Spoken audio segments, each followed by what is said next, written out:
Sant Pol de Mar s'ha sumat als actes en el marc del Dia Internacional contra la Violència Masclista.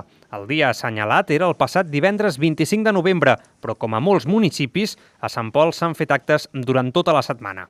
El passat divendres, l'alcaldessa Montserrat Garrido i la regidora d'Igualtat, Marta Romà, van donar el tret de sortida a la campanya Jo dic prou. Van llegir un manifest de repulsa a tots els actes i actituds propenses a la violència masclista.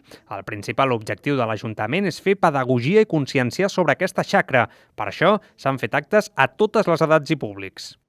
Bé, doncs, des de Sant Pol de Mar com a institució, l'Ajuntament i altres entitats relacionades veiem que és molt important que aquest dia, ja que és el Dia Internacional de la Violència Masclista contra les Dones, doncs a Sant Pol també es facin aquestes activitats que durant uns quants dies i durant la setmana que ve es aniran duent a terme aquí en el poble.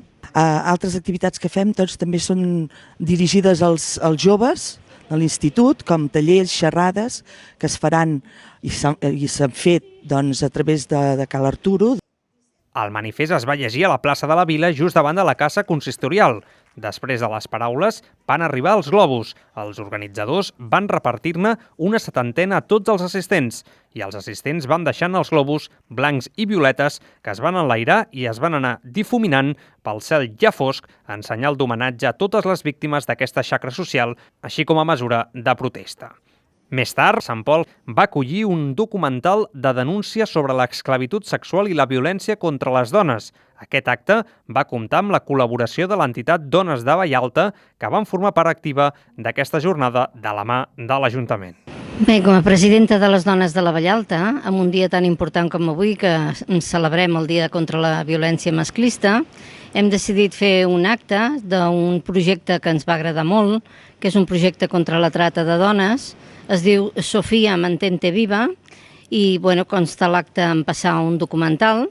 És una nena que la van vendre amb 4 anys i va estar 22 anys esclava.